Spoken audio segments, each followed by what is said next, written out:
Welcome to Season 4 of the Paleo Post podcast, your one-stop shop for all things human evolution, ancient art, and the stories that connect us all. I'm Seth Choggy, joined by my fantastic co-hosts Genevieve von Petzinger and Dr. George Nash. This season, we're taking you on a journey across continents and millennia, from the mysteries of rock art to the exciting prospects of my upcoming move to Portugal.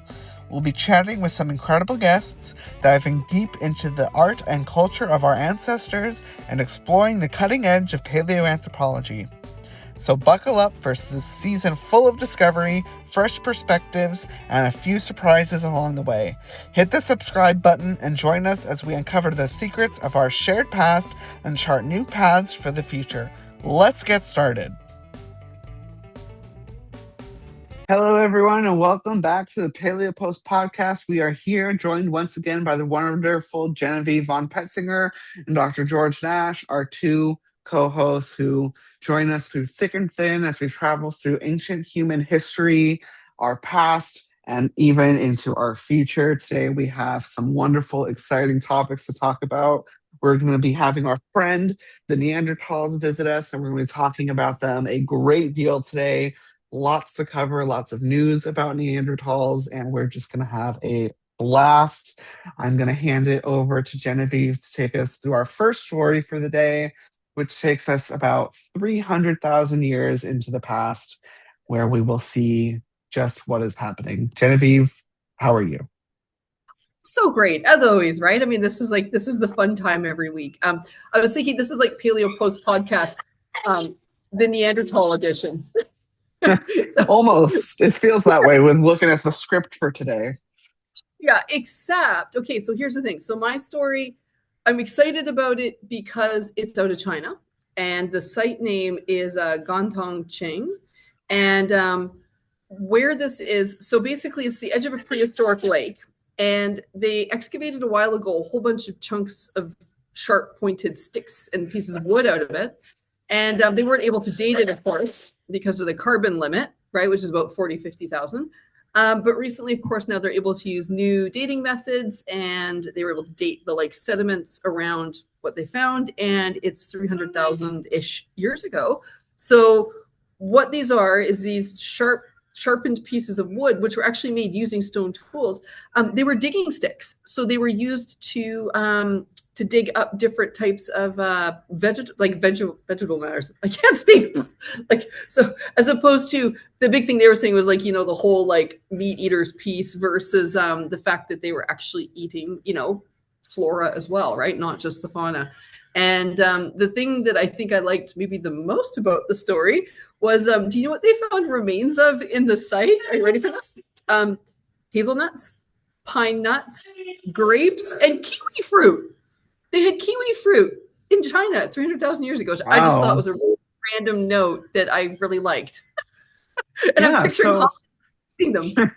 So to delve a little deeper into that, because that makes me curious. So 300,000 years ago in Germany, we have Neanderthals using wooden hunting spears.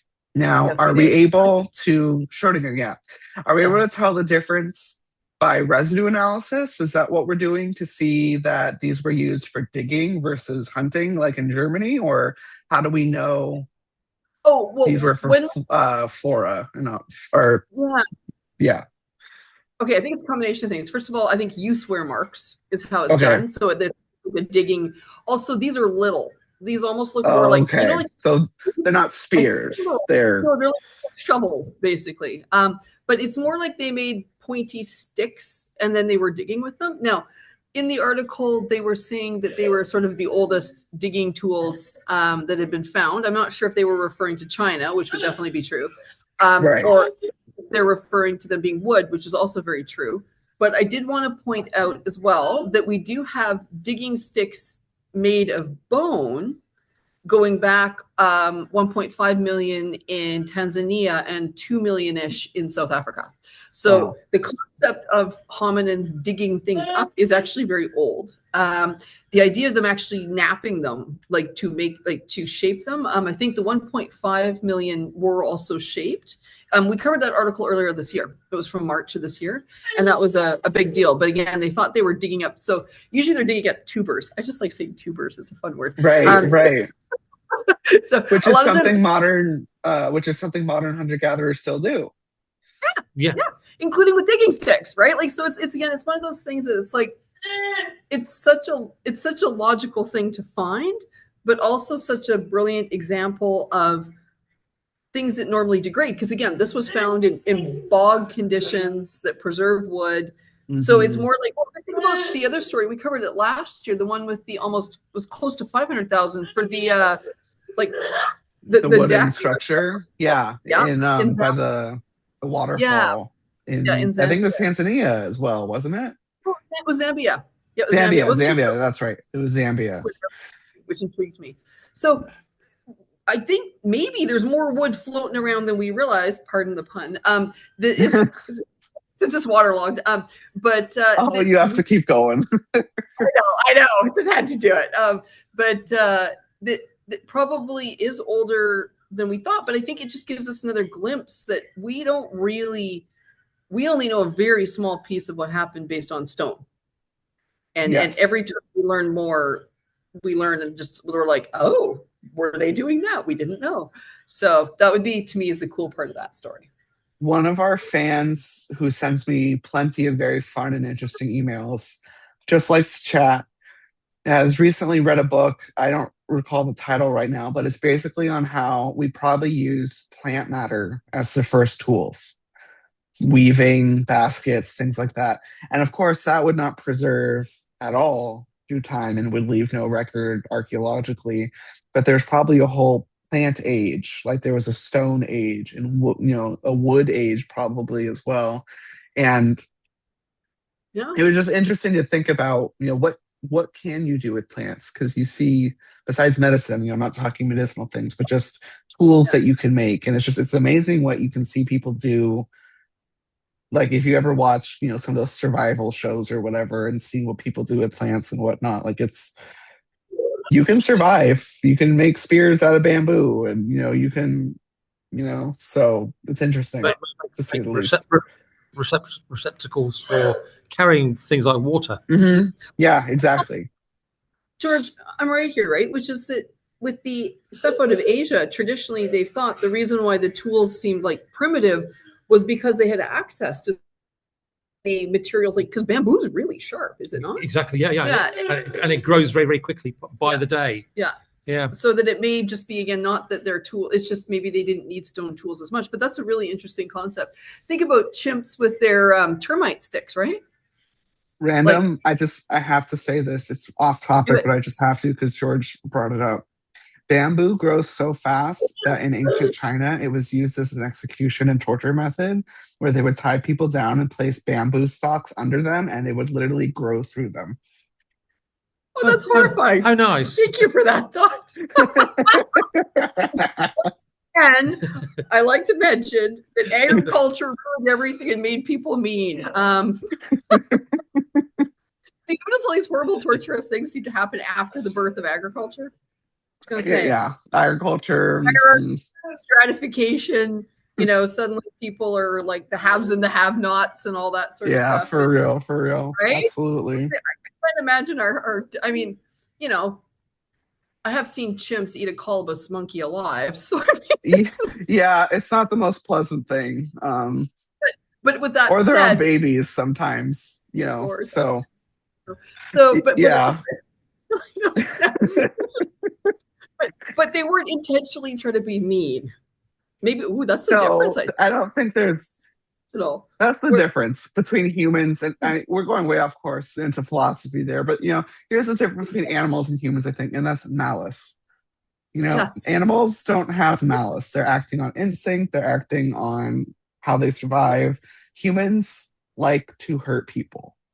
Yeah, not always. So, I'm one of them. I have a hit list. I do have a hit list. Right.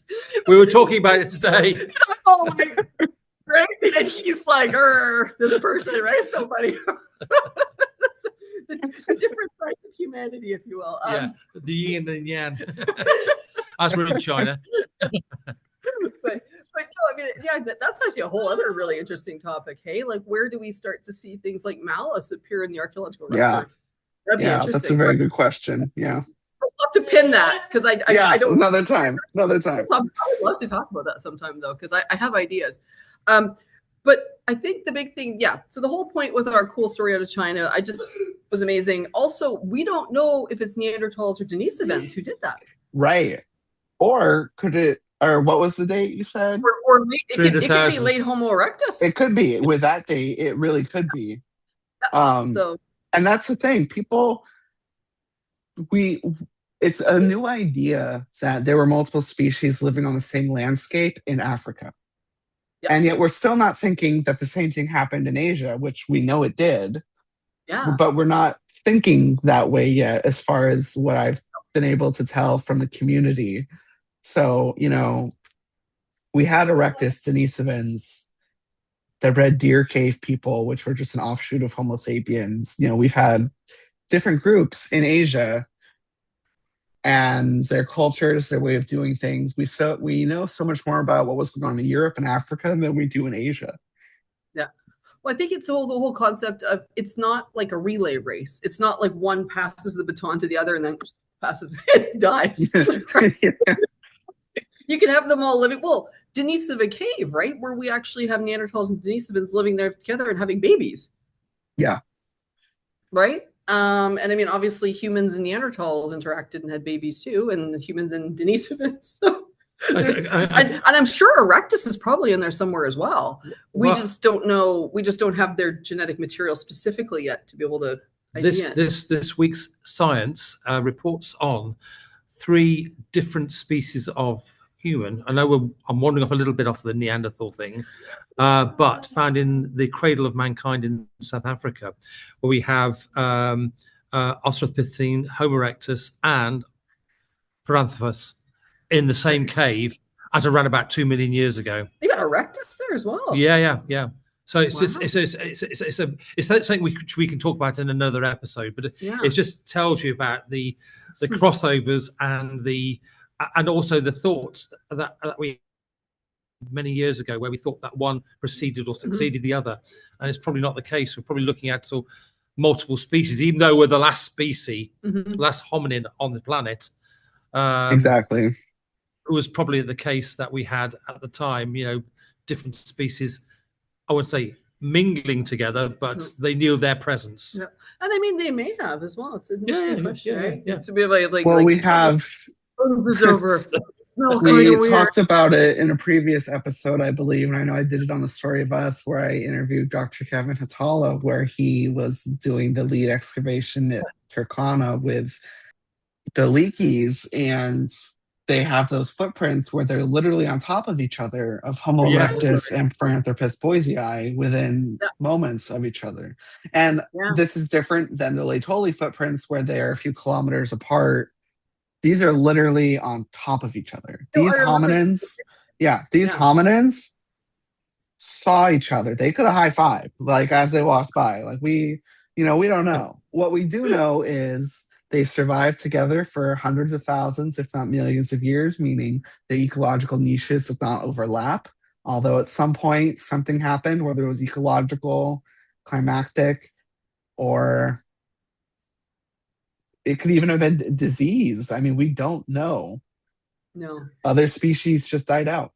And the line just got smaller and smaller and smaller until we're here. Here we are. Yeah. So, and then, I think it skews our perspective because we are the only ones left. So we don't actually, it's not like, I mean, I think with so many other species, like a dog just has to look at a coyote and like, you're just like, oh, you're almost like me, right? It makes me think how much better the world would be in a way if there were other species left alive, because how like racism probably wouldn't exist, at least within our species, because how could you say like a darker skinned person is quote different than you when there's a Neanderthal living next door? I feel like it would create a stronger sense of unity among Homo sapiens. Now, whether we would then go to war with the Neanderthals, right? Yeah, I know. I don't know. Outsourcing our you're an idealist, Seth. You really are. Oh, I love it. I'm on board. I'll vote for Seth. I like it. But yes, because we went completely off track. But there was my story. Yeah. There we go. But I think there's always so many topics for us to discuss in future ones. But no, there's a lot more crossover, and there's every story. Honestly, I feel like every story we do is like, it just shows how much we don't know. Oh yeah. And that's I rephrase that if I were you. Yeah. But like we don't know what we don't know until we stumble across it, right? Yeah. Like I think that's constantly. I think it's one of the things I love about this field is it's almost like I was just writing about it earlier today, and it was like I was just sort of writing like half the reason I do this is for the wonder of it all, right? Like it's like, oh, they had kiwis in China 300,000 years ago, and isn't this amazing? Little grapes, and now I'm picturing my hominin ancestors eating them. As the three of us are academics and researchers and whatnot, I think we can all agree you could not do this if you did not have a passion for it. It is too strenuous. It's too stressful. The people in academia are too negative. Like, it's just too much unless you had a true want and passion for it. And the pay's rubbish. Yeah. There's that too. Yeah. No, this is for the love of it, for sure. But I think though we're creating a nice little buffer of friendly, collegial, collaborative space. I think it's that idea of the old guard.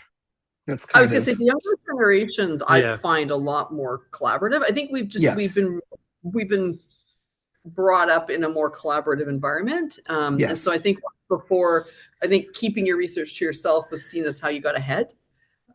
So I think now it's realized that if you want to do these big data projects, which are really where the good stuff is, like, you need each other. I think the smart ones who are looking towards the future have realized that and are all starting. The first art team, like, we're a percentage of the field, I would say. Yeah. Like, we're definitely a whole percentage of the field, and we always share all of our results with each other. So, and now Seth's joining us. So great. Officially. I mean, you were already like an honorary member, but now you officially get to come and join. Soon. Yeah, so that's awesome. But George has a cool story. I'm gonna stop blabbering. Let's move on to George. George, let's hear all about your story. It's a relatively short story, but I think it's an interesting one, only because, and I'm going back 40 odd years when I was doing my master's, and then I was looking at two sites called utilization sites, called Stellmore and Meindorf, which were in northern Germany. And they were late Upper Paleolithic, bordering onto the Mesolithic. And basically what they were doing, they were hunting and gathering, but mainly hunting red deer, bringing those red deers to these sites and then utilizing everything, the carcass, the skin, the teeth, anything, nothing went to waste. And they were excavated using modern techniques, which is really great news. And then I came across again another science paper, I think which was out about 3 or 4 weeks ago, called Neumark Nord site, which is also in Germany. However, this utilization site is 125,000 years ago. So it's Neanderthal. And what's really quite interesting is the first thing you think about, as I did with Meindorf and Stellmore, you think about the landscape, you think about the climatic conditions as well. And we're looking at 125,000 years ago. We're looking at the last interglacial, looking at temperatures which are maybe 2 or 3 degrees higher than today. And the vegetation was lush. And in fact, this area was, we think, sort of almost like a wetland. But for some reason, they were collecting their bone. And the bone species were megafauna. So there was elk, there was a type of elephant, there was reindeer, and 1 or 2 other species. But these were large animals. They were obviously killing them, bringing them to one site. They were then cutting those bones up and then taking them to workshop areas around a lake where they found 17,000 pieces of flint, which would be used to obviously cut the carcasses up. and then just obviously distribute the meat. And then with that sort of that bit of scientific narrative, I started to think about the way the Kung and Mabuti people work today when they look at or how they hunt and how they distribute meat. And again, complete utilization on the carcasses.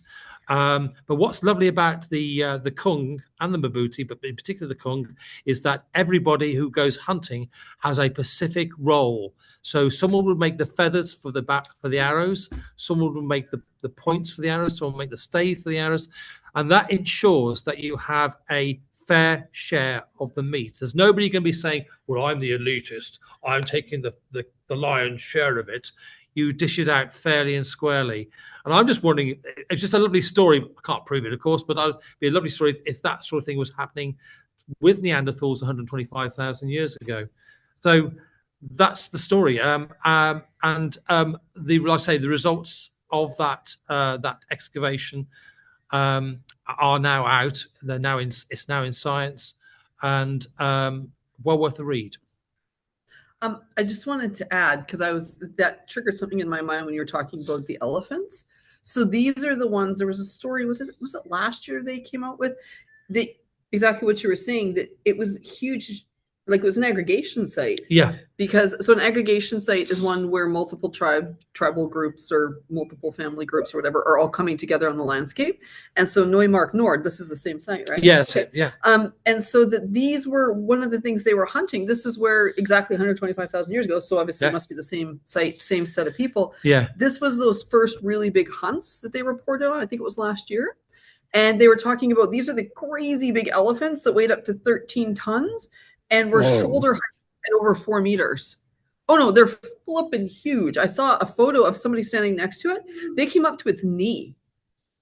Like these elephants are insanely big. Hard, it was almost hard for my brain to wrap around the size of them. And they were forest dwellers as well. Yeah. Yeah. So this is also, so I think that the thought was that it was taking large groups of Neanderthals, exactly what you were saying, coming together in order to be able to hunt something that big. And then obviously, and the butchering itself would take probably 3 to 4 days minimum just to cut something that large up and get it all figured out. So exactly what you were saying, that this is again there's an interesting point there because the temperature was higher than it is today. We're talking about an interglacial. Yeah. The thing will be, how do you sort that meat out? I would be wondering, is there some sort of procurement, some sort of way of preserving the meat, drying the meat out, salting the meat, or whatever, to preserve it, to stop it rotting away, because obviously that would bring disease. So just again, another interesting, which I think is going to have to happen when they start to look at the post-excavation stuff on this particular site.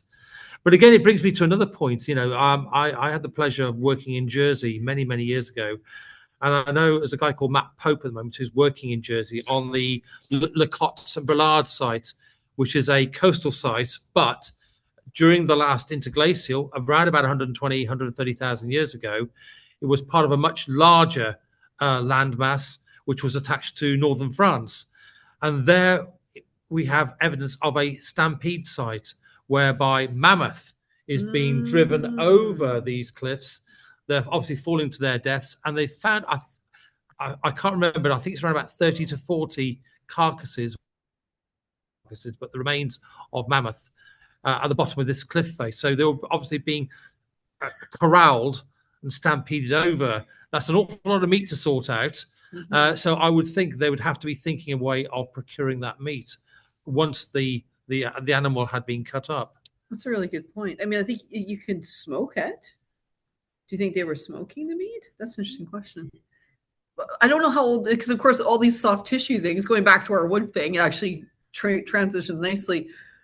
We don't know when they started smoking things, because that's a way to preserve. Salting, of course, is salting too. Is another one. Yeah.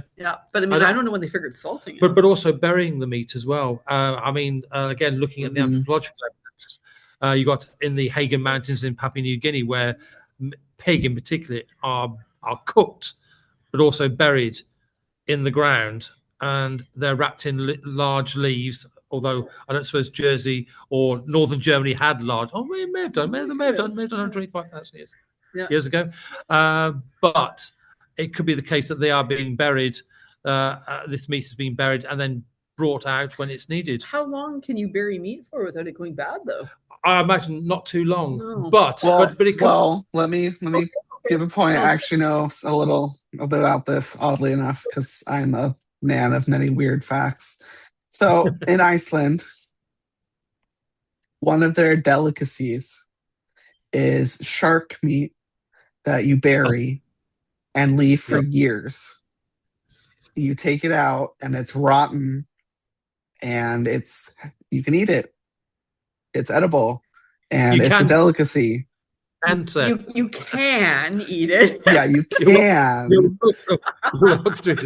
not like this. Well, I'm sure it's an acquired taste. But the point is, depending on the meats and the climate, I mean, you could potentially bury it for some time. And I mean, I don't know, I'm pretty sure I actually just saw an article that said Neanderthals liked eating meat with maggots in it. I didn't read it. It was like a clickbait title, so I don't know, but I saw that. Yeah, I don't know. There's ways to preserve meat. Yes, another headline story, I'm afraid. Yeah. Oh my goodness.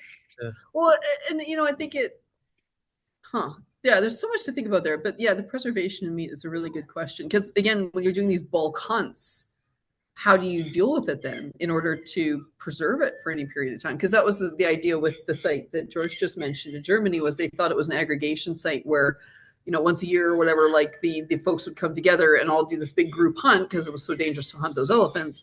And then they would split the meat up. So question being is then how do you make that meat last?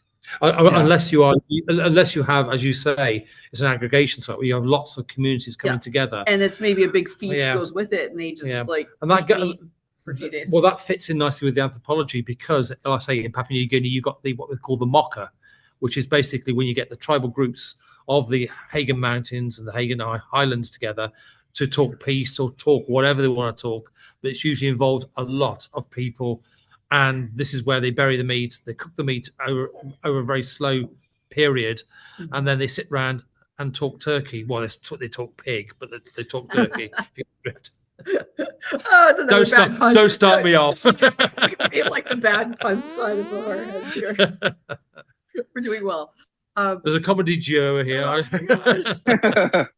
We're here every week, folks. Oh my gosh. Oh no.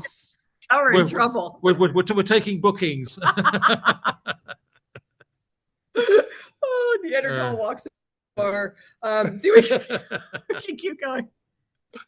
Yes. Okay, we have more Neanderthal stories. Yes, speaking of a Neanderthal walking into a bar, this Neanderthal walked in, found a potato-shaped rock that was about 6 inches tall, and placed a fingerprint of his or her or their thumb on the rock, which, according to the article, and 3 of us before this episode talked about this a little bit, and we're not really in agreement, but some say this potato-shaped rock looks like a face.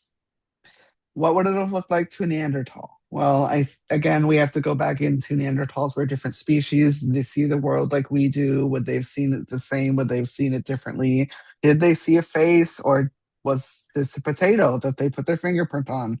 We don't know. What we do know is there is a 44 to 41,000-year-old red ochre thumb fingerprint on the middle of this potato-shaped rock that, if it is a face, would act as a nose. And it is, we can debate what art is all day long, but it is a marking. It's a marking made by a Neanderthal, no doubt a Neanderthal, and it just goes into the playbook of Neanderthals were doing symbolic things. No animal grinds up ochre, sticks their thumb in it, and puts it on a rock. It just doesn't, at least we haven't seen it yet. I haven't seen a chimp do that. So we're talking about some higher level thinking here. What does it mean? We'll never know. What could it mean? we can come up with tons of ideas. Is it a face? Is it a potato? We can talk about it all night. What do you guys think about this potato face? I think it's a chance find, and I think it's the rock is natural.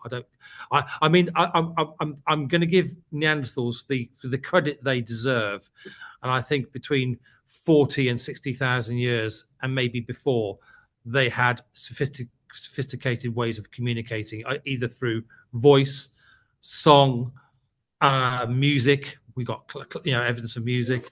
And this is a very sophisticated way of communicating, and more importantly, I've seen it, the way they're communicating with ritual processes and also with art.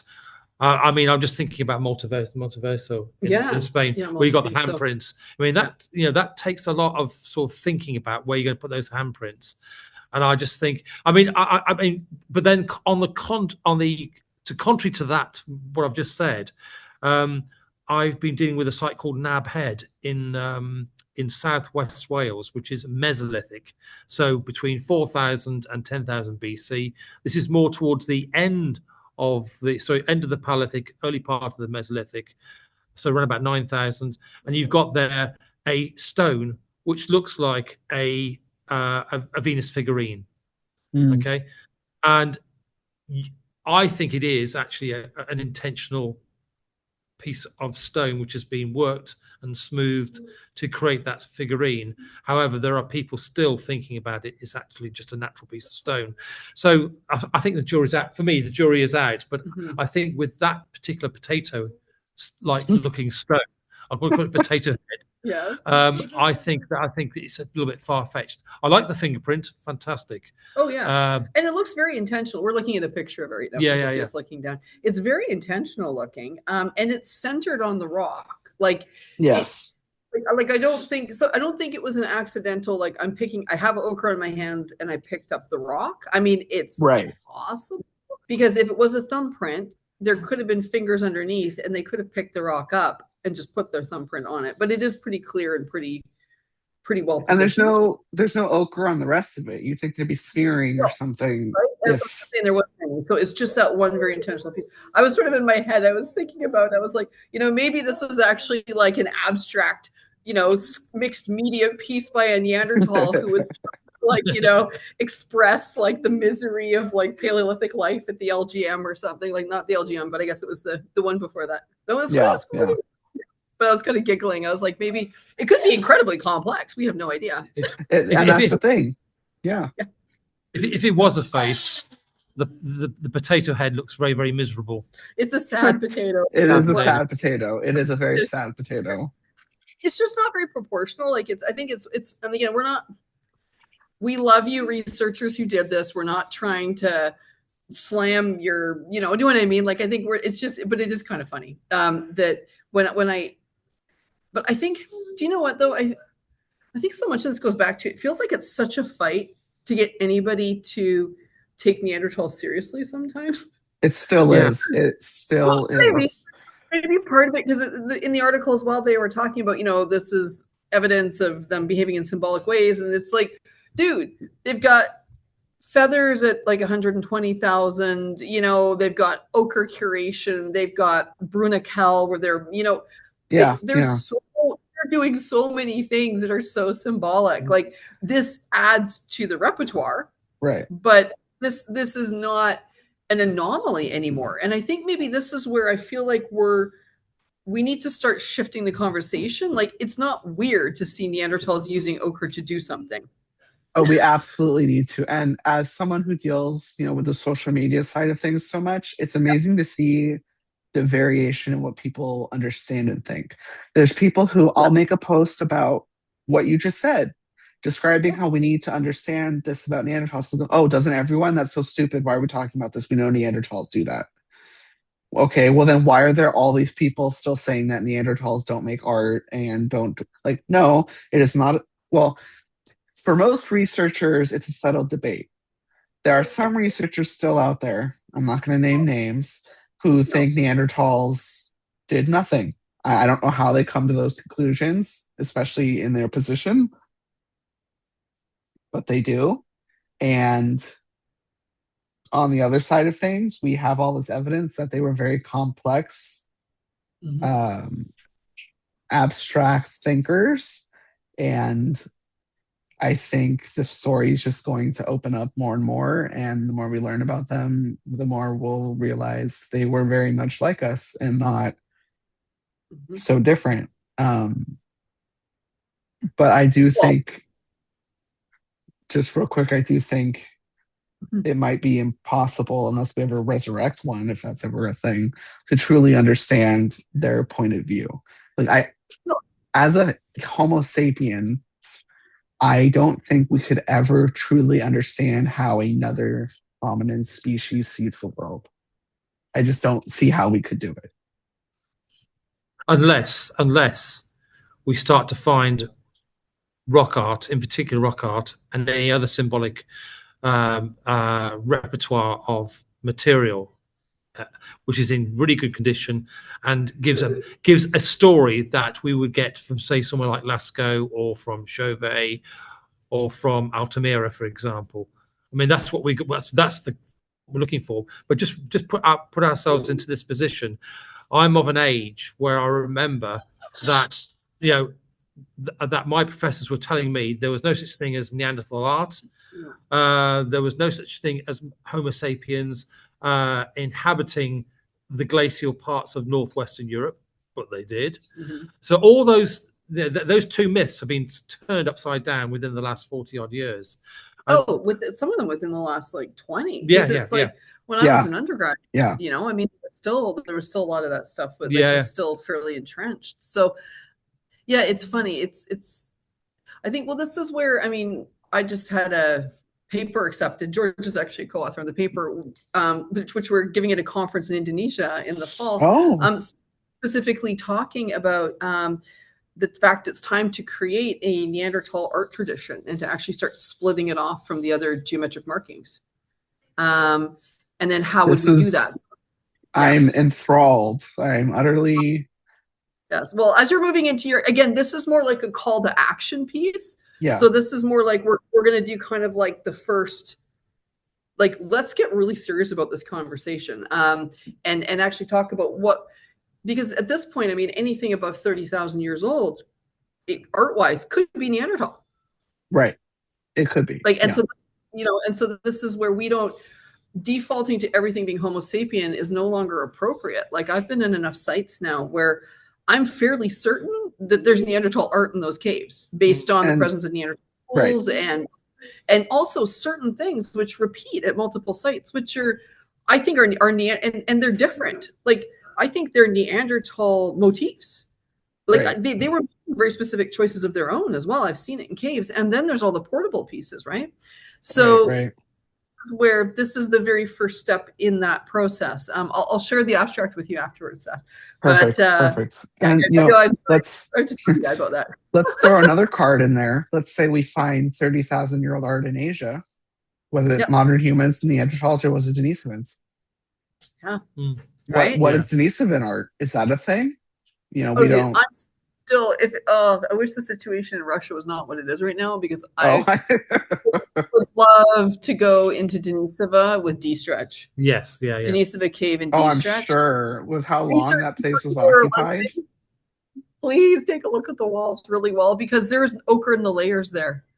If there's ochre in the layers, I almost guarantee you there's ochre on the walls. It's just, do you know what I mean? I'm just, I would love to look at there so bad. That's on my bucket list of things I would like to figure out how to be able to just to quickly remind people, Denisova Cave was home to 3 species of humans. Modern humans, Neanderthals, and Denisovans, some at the same time and some at varying times and going back and forth. This cave was very prominent. It must have been Hollywood location, of Russia for staying, because everyone wanted to be there.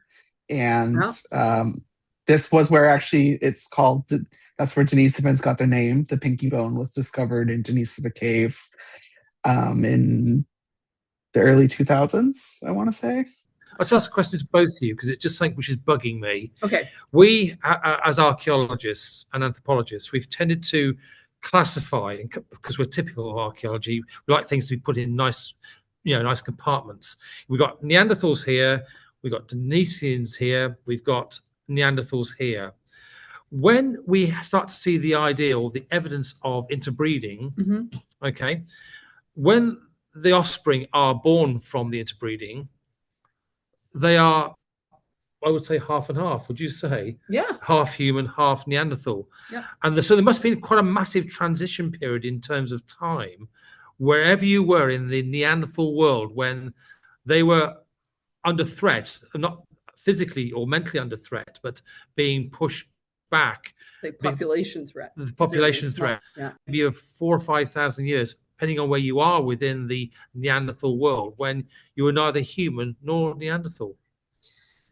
Just a thought. Yeah. Or you were both. Yeah. Both, neither. Yeah. And then how did the other species deal with you? Yeah. Which, I mean, in Denisova Cave, I mean, we have Denny, right? Denny's the 13-year-old girl who is half and half, right? I can't remember whether it was Denisovan mom, Neanderthal dad. I don't remember which one exactly was which, but yeah, Denny was from there. But then also we have there was more. Well, there's the Lepedo child, which is what I'm looking at right now, which was found in Portugal in the 1970s.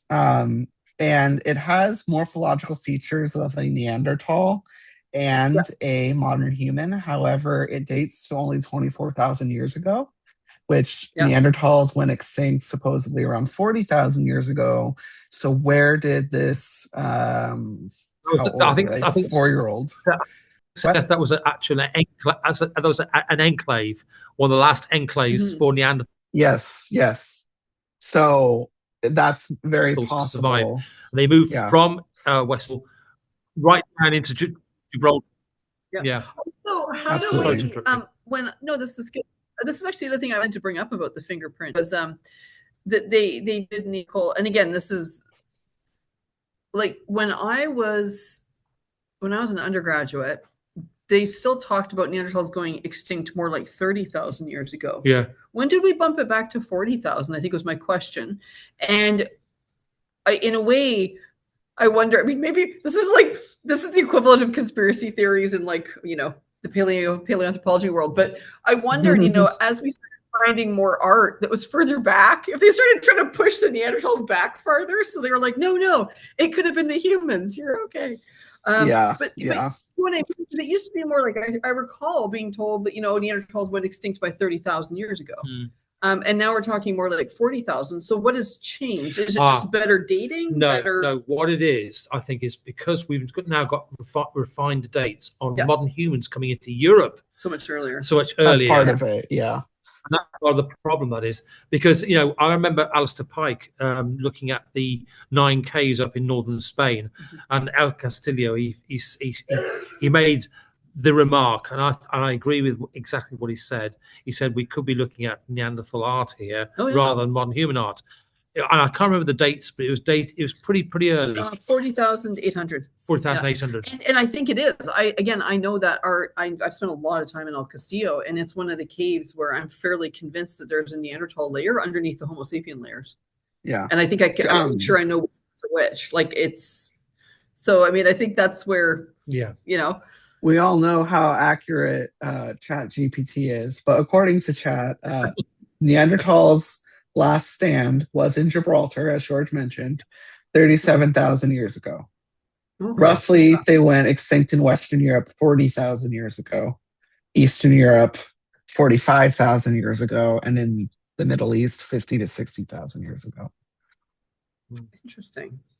And that coincides nicely with some of the material that's been found in the Middle East, for example, clearly showing the movement of modern humans into the region.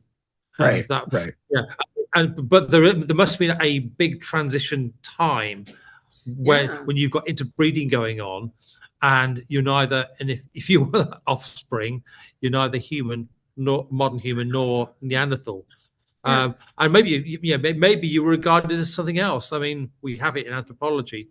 For example, the Creole cultures we have in the Caribbean and also in West Africa, for example, where you have that sort of interbreeding between white and black people. But I won't go down that road today. Yeah. Yeah. So I'm seeing like 36,000-ish is sort of what I'm seeing here too. Yeah. Just roughly. But yeah, I just wanted, because I think, yeah, maybe like 35, but it is interesting how the date's been pushed back. Yeah. And then I think, is that fairly solid then?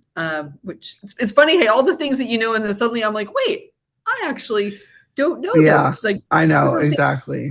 I think it is, I mean, it is a big part of just pushing things back because of how we understand how modern humans came to Europe. We discovered a few years ago, what was it, bow and arrow technology that was about 55,000 years old that Neanderthals shouldn't have. So that pushes back modern humans' arrival in Europe.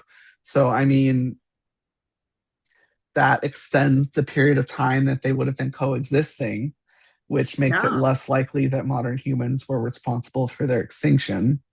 There's so many questions. I think like we said earlier, it just brings up so much more, and that's why this field is just so captivating. That's why it's so fun. Well, and it's always changing. Well, let's finish, because I'm sure I don't know how long we're going on for, but as usual, it's a good time. We're having a good time. But we're at least bringing up just a really fun, exciting story, and it's just a cute little way to finish too, is the new footprints that they just found in Portugal. So 78,000. Yeah. Yes. Neanderthal man, they believe, adult male, with a juvenile and a toddler. Oh, it's so cute. Down on the beach in Portugal. And beach day. I know, beach day, maybe collecting some clams. Like, you know what I mean? Like, it's just really cool. So, but yeah, so that's the first ones in Portugal, I believe. They found one other one in another area that they reported on as well, but that was the first time they'd found these sort of trace fossils. That's what it's called, right? Yeah, trace fossils. Which we've talked about before on the show. Yeah.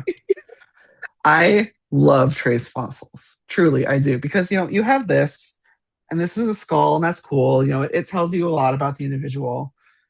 But a trace fossil tells you about a moment in time.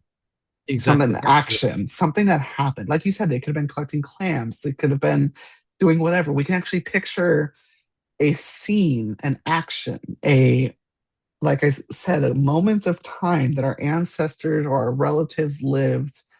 And it's the closest thing I think we're going to get to actually going back in time and seeing something.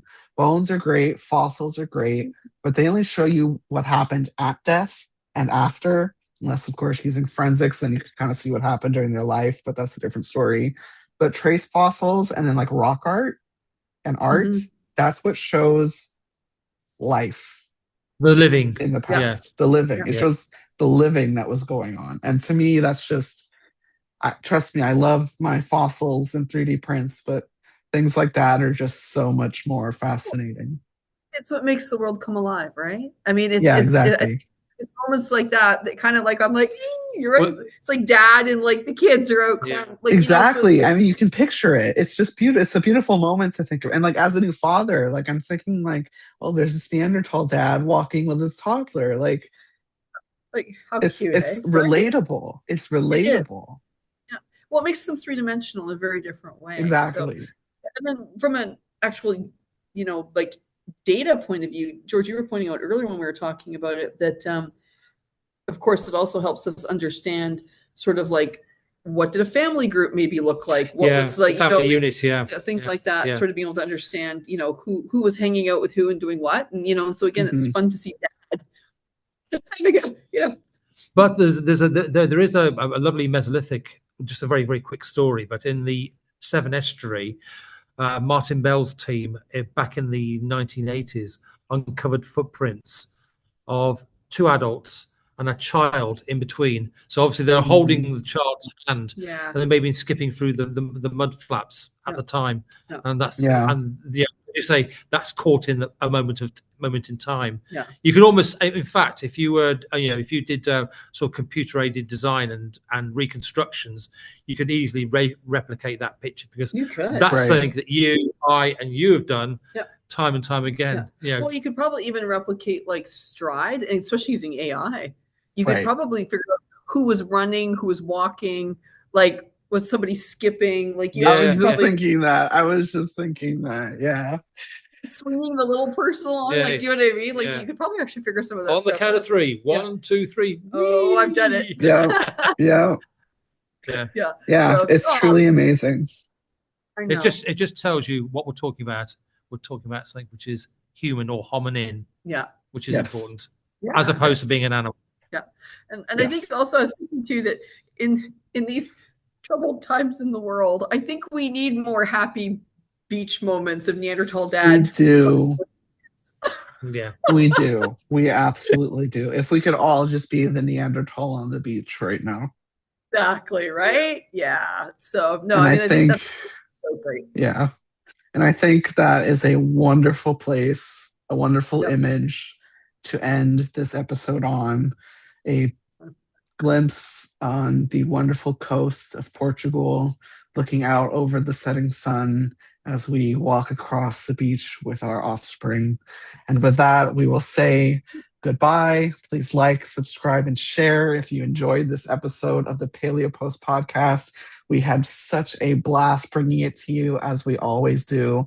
Please look forward to the next episode and catch up on the last episodes if you have not already. This is Seth signing out. Genevieve and George. See you. Bye-bye. See you soon.